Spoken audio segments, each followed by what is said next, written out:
Okay, a must-have tool that we recommend as a locksmith.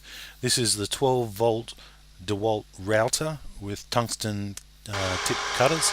Giving you a quick look at what it can do. We're just adjusting an old wood frame metal strike, and now we'll go through and show the rest.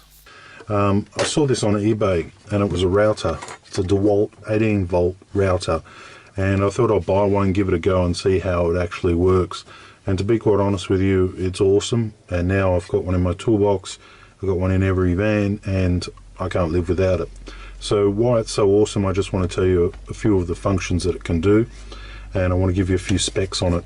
Now, I believe it's got a 1/6 or 1/4 shank that it can take here.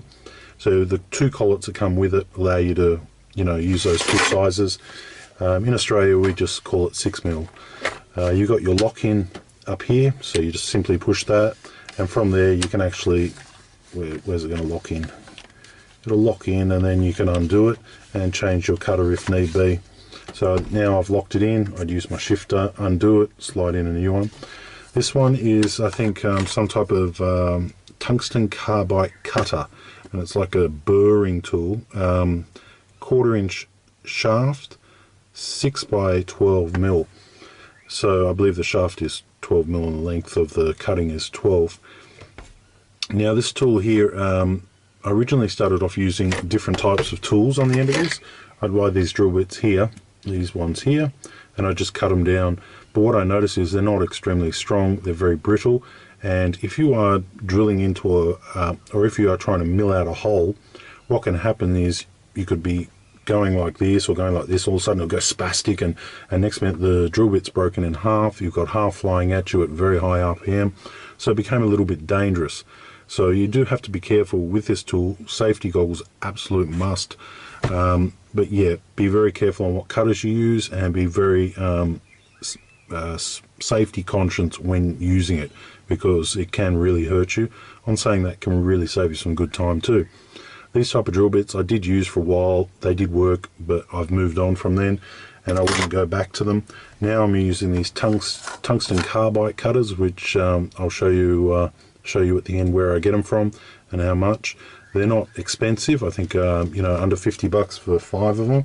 This one here I've used for probably about 2 or 3 weeks. It's already starting to fill up. It's still sharp, still works excellent.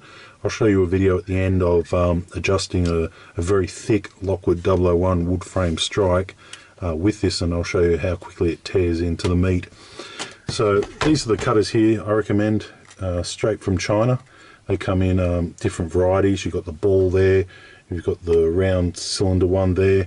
I use them on plastic, I use them on wood, I use them on steel, I use them on aluminium, and I absolutely punish them, and they work really well.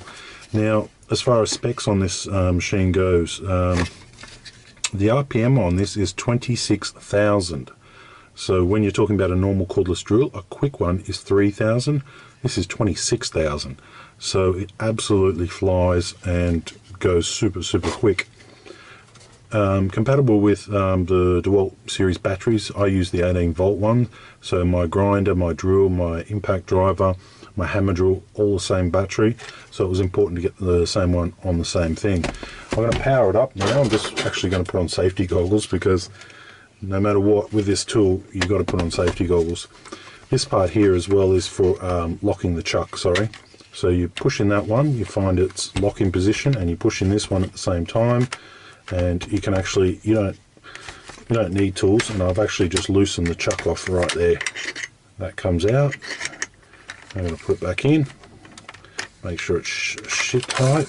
Okay, so when you're on the job and you're changing it over, you can quickly do it without that, or you can just use a shifter, either which way. I always keep the battery out of this tool, because if it turns on it can do a lot of damage. Okay, here we go.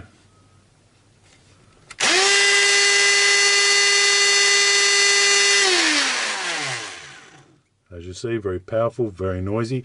When I use this as well, just a tip, I ask the customer to stand back. A lot of customers like to stand over you and watch what you're doing. If you have a tool like this, ask them to stand a good 3 to 4 meters back.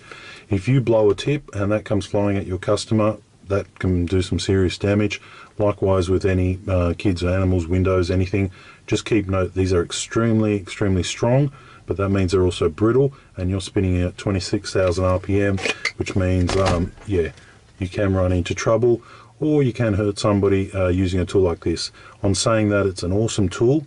The reason I use it is when I'm doing striker plates. I'll just quickly find a striker plate to show you. Here's a striker plate right here. Take for example that I've got a door that's puffed out with water and waterlog, and they need to start to lock it, and it's not working. If I wanted to take this edge off here, and this is a stainless one, I could do it, and I could just simply grind a little bit away just like that. Also, if the door's dropped and you're looking for a quick fix, you can simply just grind a little bit off just down the bottom here. Also, if they haven't carved the wood out properly behind and it's stopping the actual latch from penetrating into the striker plate enough, this is a perfect tool for it.